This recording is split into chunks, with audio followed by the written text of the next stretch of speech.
Okay, so has you ever just stopped, like in the middle of everything, and really ask yourself, what is self-love? I mean, really, beyond just, treating yourself now and then. That's such a key question, isn't it? Because it's so easy to just think of the surface stuff, the pampering. Right. But it feels like there's something much deeper there. There really is. It's more about our internal world, how we fundamentally relate to ourselves. Exactly. And that's what we want to kind of dig into today. Really explore what genuine self-love means based on some really thoughtful material we've looked at. Mm-hmm. So not just the bubble baths, but the real core stuff. Mm-hmm. How we see ourselves, how we actually treat ourselves day to day, honoring our needs. It really is the foundation, the bedrock for how we connect with everyone else too. It absolutely feels like it. But, for a lot of people, that foundation feels, well, a bit wobbly. Yeah, unstable sometimes. And you do have to wonder, doesn't modern life kind of make it harder? All the pressure, the constant doing. Oh, definitely. It feels like it pushes against really connecting with ourselves. Because so many of us were sort of raised with these hidden messages, right? That our value comes from outside. Totally, from what you achieve or how much people like you or trying to be perfect, which is just impossible. It is. And we get so used to looking for that validation externally, we learn to need it. Right. Often without even realizing we're doing it, we forget to check in internally. Exactly. At the expense of building that solid inner sense of worth, just knowing you're okay as you are. Okay, so let's unpack that. If chasing external approval isn't really self-love, what is? Like, what does it actually look like day to day?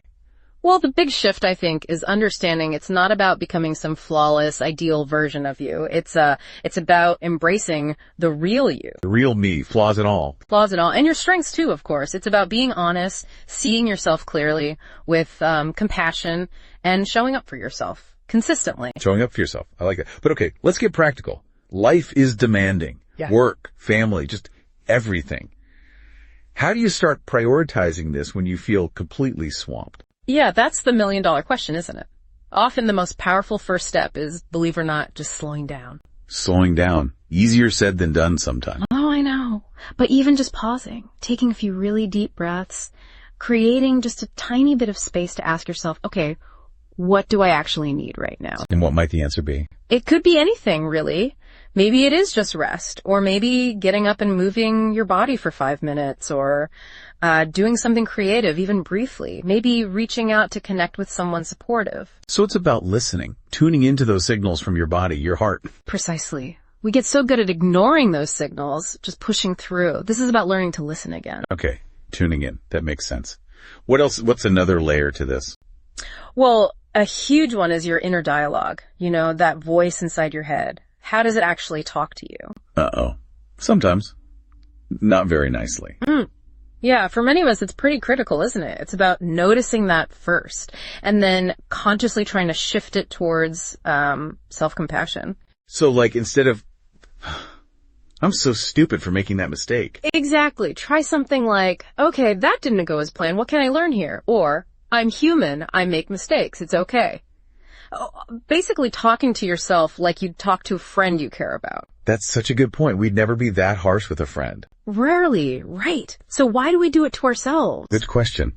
And boundaries. Mm-hmm. You mentioned those earlier. How do they fit into this self-love picture? Oh, boundaries are crucial. Absolutely fundamental. It's about recognizing what drains you and what nourishes you. And protecting your energy. Yes. Protecting your time, your energy, learning. It's okay to say no sometimes. Saying no to things that deplete you so you can say yes to things that actually fill you up, that align with what you value. But the guilt. Saying no can feel so selfish. Especially if you're used to putting others first, like caregivers often are. That guilt is so real and so common. It often comes back to those, societal messages about self-sacrifice always being the good thing. But think about it. If you completely drain yourself, how much do you really have left to give anyone else? You can't pour from an empty cup, as the saying goes. True. You end up resentful or just running on fumes. Exactly. So self-care is self-love. It's not selfish. It's actually essential maintenance. It lets you show up better for yourself and for others, more present, more grounded.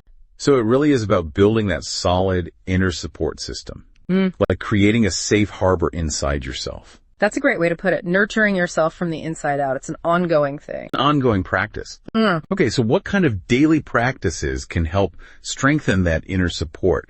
Can you give us some concrete ideas? Sure. It really depends on what resonates with you personally, but things like maybe spending just 5 or 10 minutes journaling, getting thoughts out of your head, Okay. or practicing some mindfulness or meditation, just being still for a bit, moving your body in a way that feels good, not punishing, but joyful.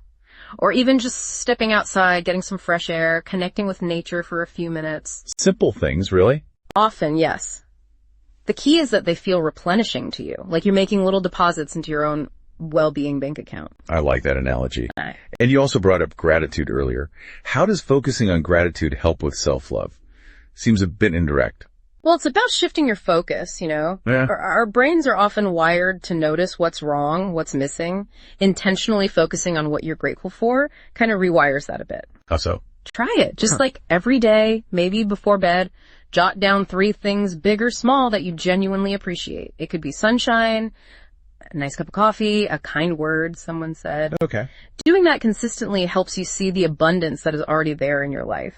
It fosters a more positive mindset, which naturally makes it easier to feel good about yourself and your life. Less focus on lack, more on fullness. That makes sense. Shifting perspective. Okay. One more really key piece I wanted to touch on. Self-forgiveness. Why is that so important here? Oh, it's absolutely vital. Because, let's be honest, we all mess up. We all have regrets. We fall short of our own standards sometimes. Guilty as charged. Right.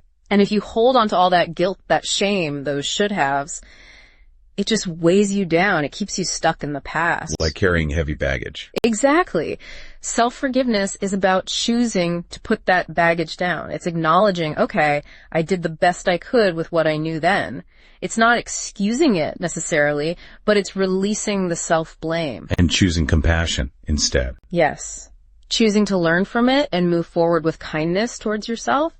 It's giving yourself permission to be imperfect, to be human, and to grow. You can't really love yourself fully if you're constantly beating yourself up for past mistakes. Permission to be imperfect. Yeah. Wow, that feels freeing. Takes the pressure off. It really does. And you know, the amazing thing is, when you start practicing this stuff, the compassion, the forgiveness, the kindness towards yourself, it doesn't just stay inside you. What do you mean? It ripples outwards. When you treat yourself better, you tend to treat others better too. You have more patience, more empathy. It can actually inspire people around you. So cultivating your own self-love actually contributed something positive to the world. Absolutely. It creates this ripple effect of kindness and understanding, starting right here with you. That's a really powerful thought.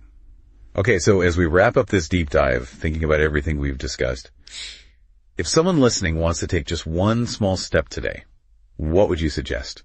One small step. How about this?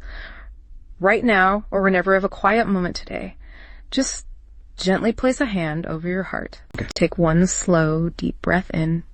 And as you breathe out, just silently say to yourself, I am enough. I am worthy of love just as I am. Just let that sink in for a moment. Maybe use it as a little anchor you can come back to during the day. It's really lovely, simple but powerful. And it really drives home that this isn't like a destination you arrive at, is it? Not at all. It's a journey, an ongoing practice, day by day, moment by moment. Some days will feel easier, some harder. That's totally okay. So the final word is, be gentle with yourself. Please, be gentle. Celebrate the small steps, the tiny shifts, and always, always remember you are inherently worthy of love and kindness, especially from yourself.